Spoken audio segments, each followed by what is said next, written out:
Brovender Parsha Shiur, the WebYeshiva, and let's look at these well-known psukim and try to understand them a little bit better.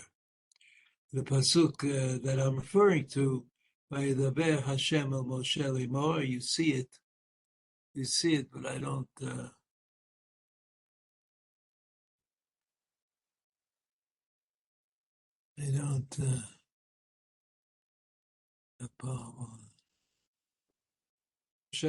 The introductory pasuk to the way the Torah was given to Bnei Yisrael. God spoke to Moshe and then told him, Daber el kol adat Bnei Yisrael, v'amart alehem kadoshim tiyu, ki kadosh ani Hashem Elokeichem.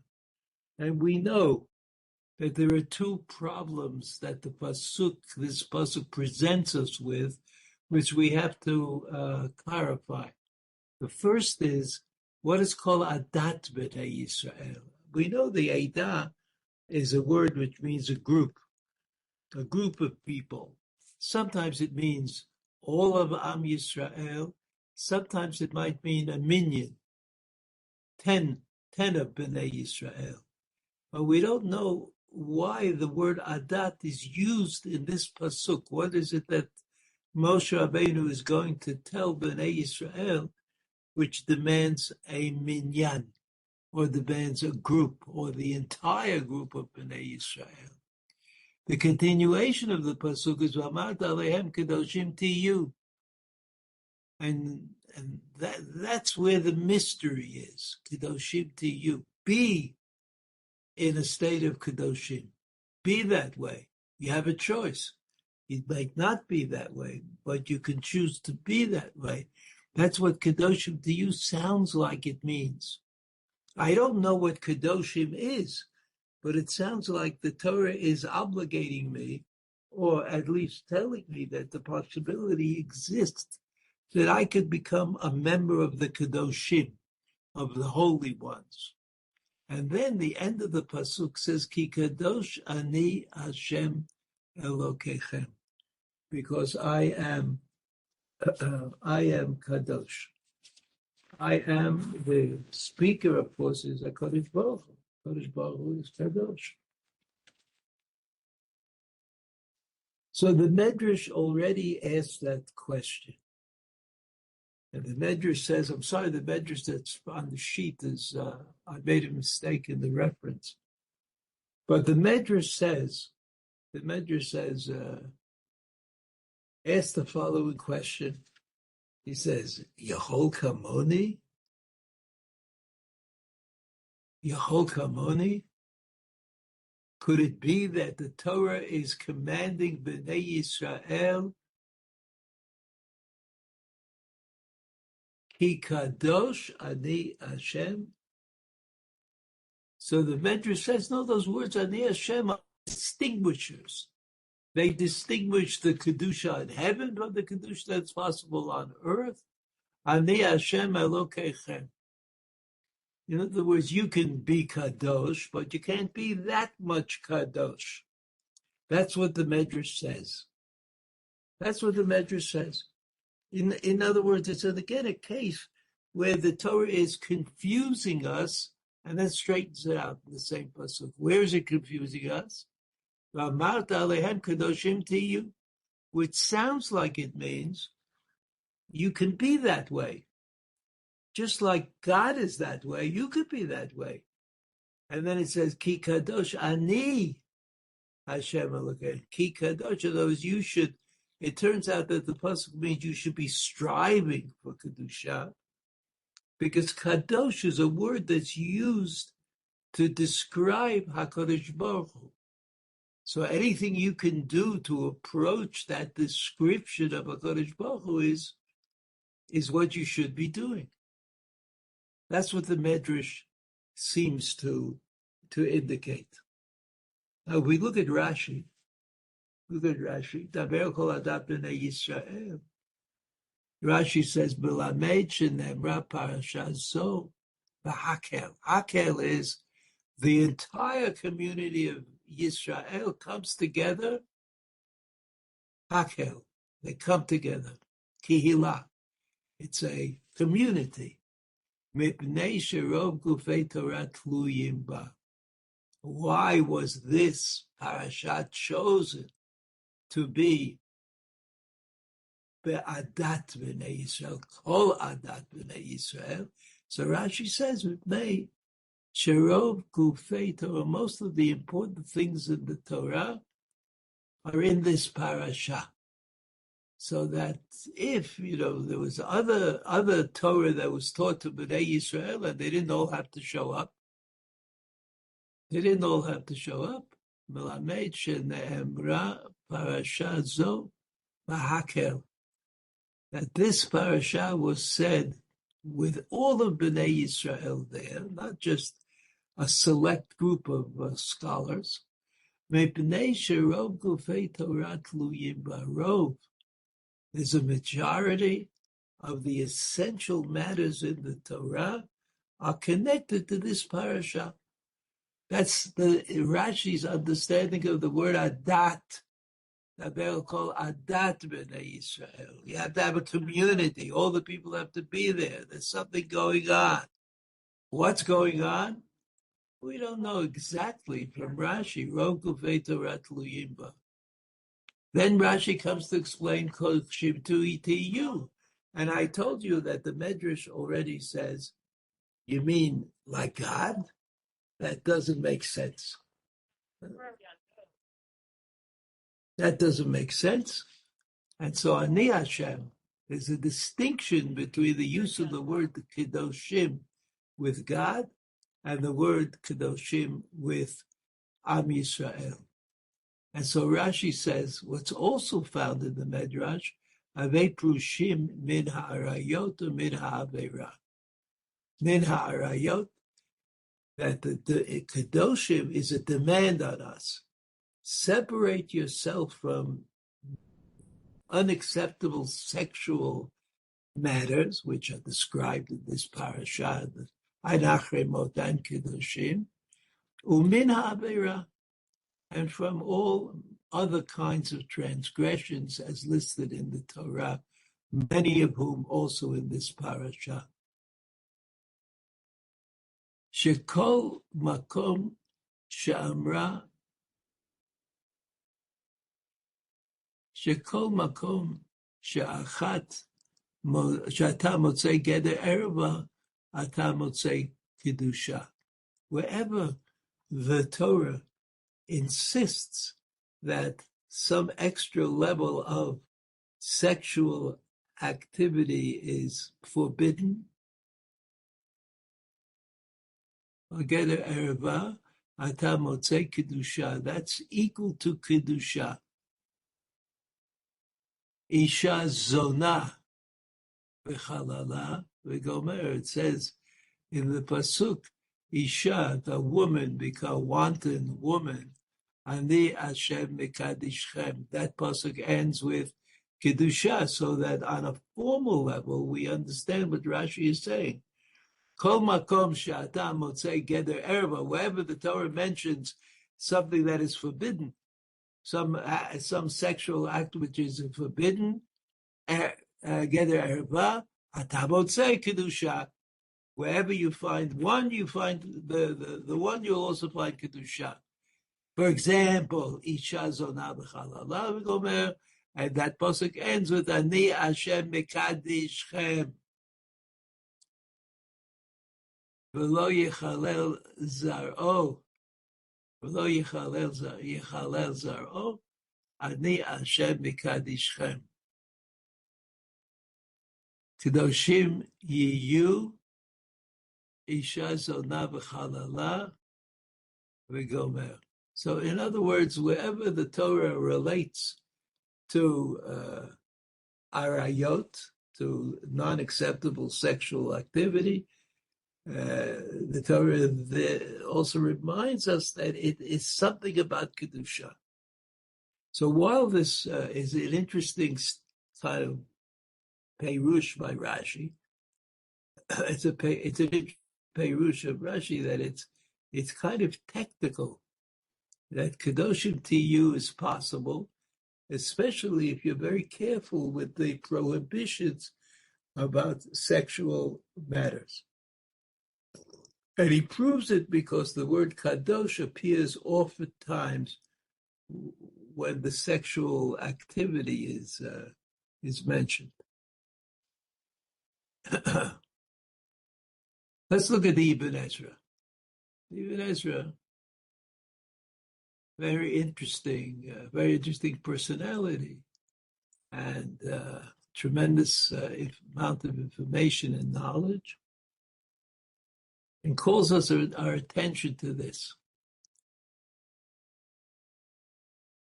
Lachnis et hagerim. Says, what does kol adat b'nei Yisrael mean?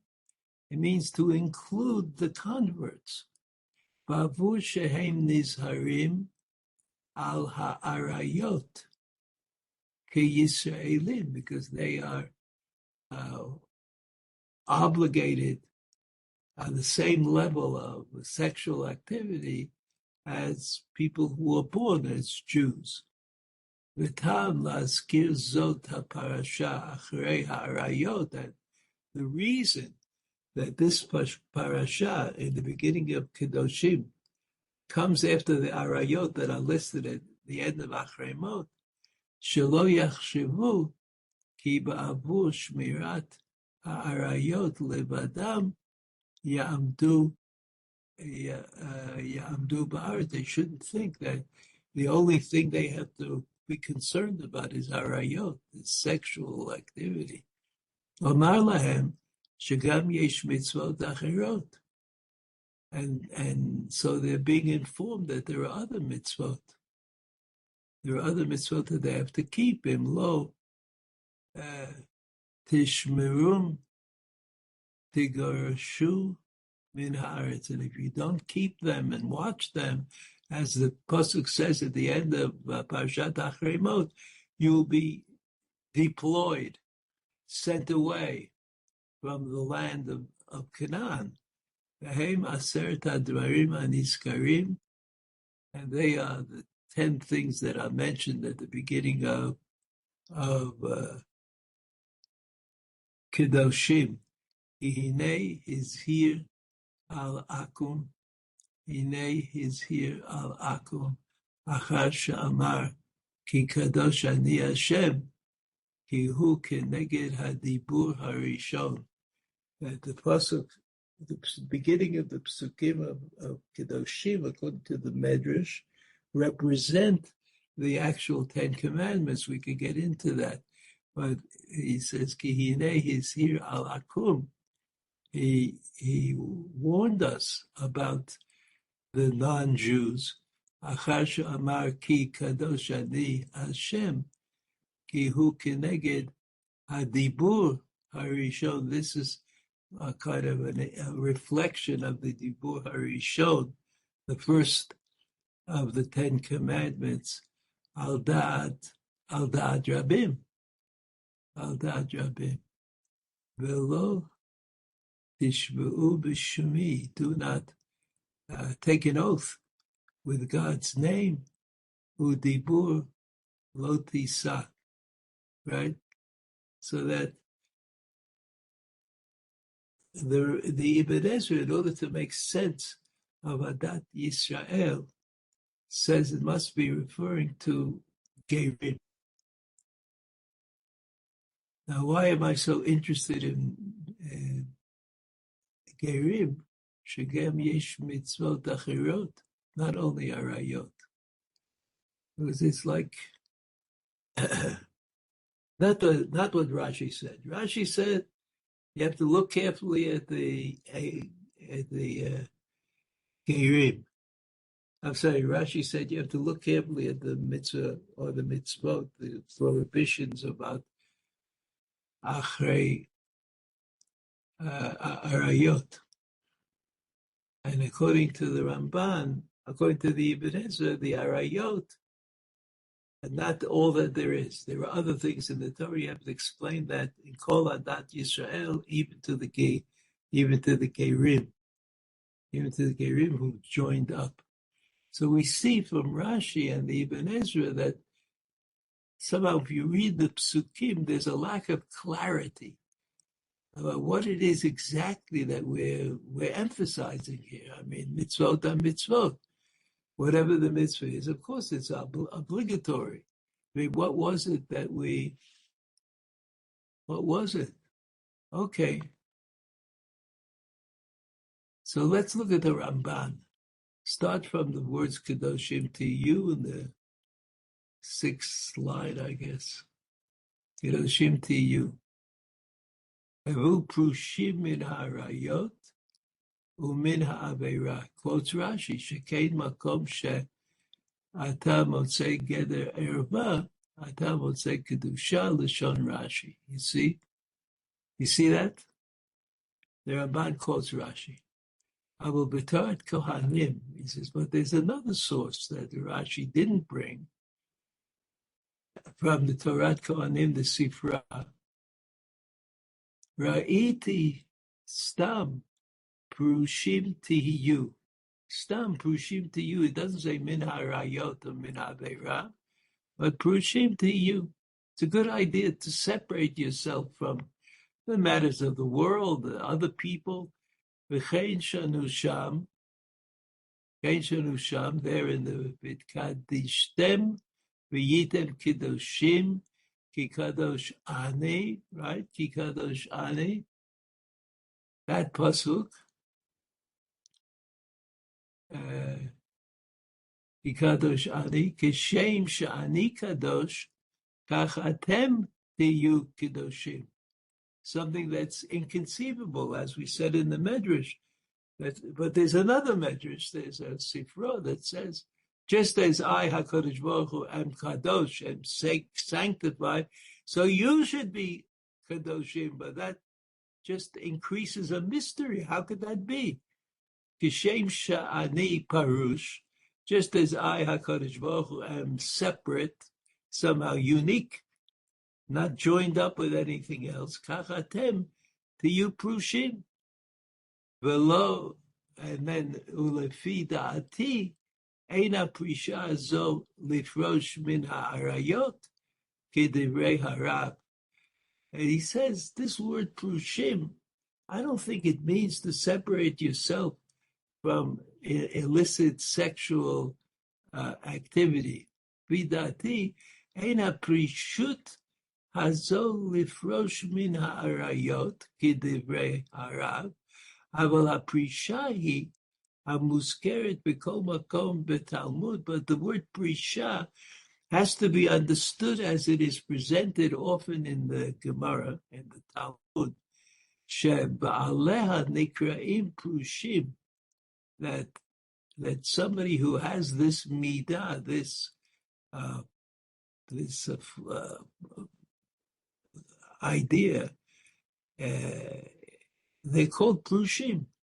V'anyan ki haTorah is hira ba'arayot u'b'machalim ha'asurim v'itira habia ish be'ishto v'achilat habasar v'hayayin. So he says, you have to remember that v'anyan, right, that what we're talking about is that the Torah warned us against arayot, excessive, or doing sexual things that were forbidden, u'b'machalim asurot, and also the parshat Shmini, that there are animals that can be eaten, and others that cannot be eaten. Machalim asurim. Ve'hitira habia ish ve'ishto v'achila habasar v'yayin. And you could eat whatever you want as long as it's kosher. And you could have sexual activity as long as it's permitted. Right? V'im kain yimtza bal hata'avot makom liyot shatuf bizima. So bal hata'avot, the person it like lives within the pressure of great desire. He can have, he can do a lot of legitimate sexual activity. And the same thing is true about a person who has uncontrollable dietetic problems. He eats all the time. Liyotu bezima, zimat ishto, o nashav harabot. He could have a lot of wives. He could have his wife. In other words, a person can become fixated on these things, on these ta'avot, on this desire that he has. Im ke yitzah ba'al ha'ta'ava mekom liyot shatuf bezimat ishto o nashav harabot v'liyot besova yayin bezolelei basar lamo v'yidaber kirtzono b'kol ha'nevalot. He could speak in a kind of disrespectful manner and a cursing all the time. Shelo huskar isur zeh b'Torah, and it's not even something that is mentioned in the Torah. Isur zeh b'Torah. V'hinei yeh naval b'reshut haTorah, and this is a good place to stop.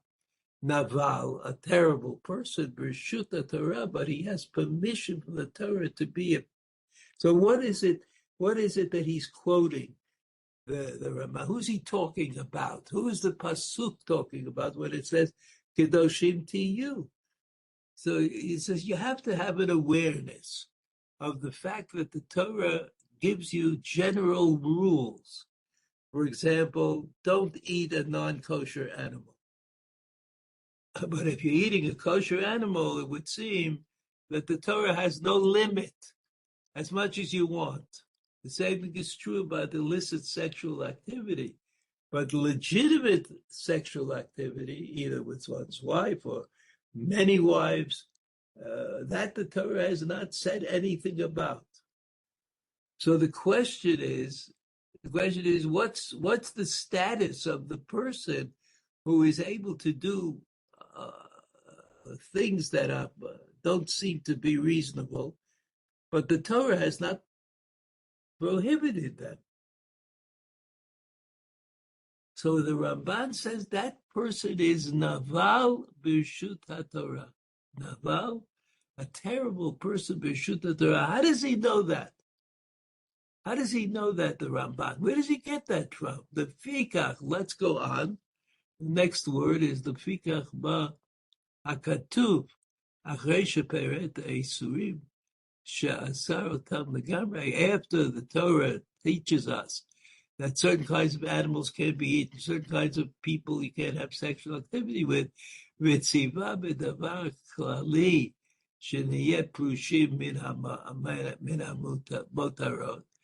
then in a general way, the Torah teaches us, separate yourself from the extravagances that are part of life. Yima'et b'mishkal, don't have too much sexual activity. Ki'inyan sha'amru, and brachot shelo yeh talmidei chachamim mitzuyim etzel nishoteihem kitarnegolin. They should not see sexual activity as being something that they have free license to, but they should be modest and control their interest in such things. Tarnegolin. V'lo yishamesh ela kafi hatzarich b'kiyum hamitzvah mimenu. And you should think usually sexual activity should be for the purpose of progeny and not for the purpose of enjoyment. V'kadesh atzmo min hayayin b'mi'uto, and as far as wine is concerned, the less the better. K'mo shekara katuv hanazir kadosh. But the Nazir who takes upon himself this oath not to drink any wine, he is kadosh. V'yiskor haraot haniskarot mimenu. And remember, just think about all the bad things that happen from excessively drinking the wine. But Torah, B'Noach u'Belot. What happened with Noach and Lot? Okay. So I think we've seen enough of the Ramban to be able to think about it and to say something about it. What is it that the Ramban is telling us? That we have an obligation to try to understand what the Torah wants of us, even when the Torah has not clearly made that clear. And so if we suspect, for example, that drinking wine in excess might be fun, but doesn't seem to be what the Torah wanted of us, how do we know that that might not be? Well, because, let's say, when it comes to wine, not everything is kosher. You have to be careful about how you make the wine that you're going to drink. So whenever there are designs on the regular eating that you might do, you could understand from that the Torah wants you to be careful about wine, so that if there are isurim, prohibitions that are connected to drinking wine, it's because the Torah wants you to think about it. If there's a procedure that you have to go through before you can eat a piece of bread that initiates the meal that you're participating in, so that means that the Torah wants you to consider it. Consider this idea that you can't eat anything straight away, just when you ought to. You have to make a bracha, you have to make a separation, you have to send something to the Beit HaMikdash. All of this should give you cause to imagine that the Torah doesn't really want you to spend too much time eating. And eating is something you do in order to stay alive. But not life becomes eating. That doesn't seem to be what the Torah wants of us. So the Torah says, Kedoshim Tihyu, according to the Ramban, that if you look at the Torah, you see there's an option for more, for doing better, for not being just soldiers of the 613 mitzvot, but you're also able to think about the mitzvot and see where the opportunity to increase your devotion exists. And therefore we can go back to the perush of the the Medrash. V'amarta alehem kedoshim tiyu. But kedoshim tiyu doesn't mean perfect. It means in an imperfect world, you can produce a little bit more perfection. Ki kadosh ani Elokeichem means I, HaKadosh Baruch Hu, am perfect, and therefore it behooves you to try to be more perfect than you might be. This has caused a kind of a conversation over the generations, where people who are involved in musar, in ethical concerns, try to understand if the Ramban meant that we should include things, or that only the things that the Torah mentions are legitimate subjects for this topic. However it is, we know that books like the Mesilat Yesharim have become very popular, and the Mesilat Yesharim is a book that tries to reach out to mitzvot in the Torah and to say they include an idea, and that idea is something that we should also be aware of. So, for those of you who are listening, I wish you Shabbat Shalom. All the best.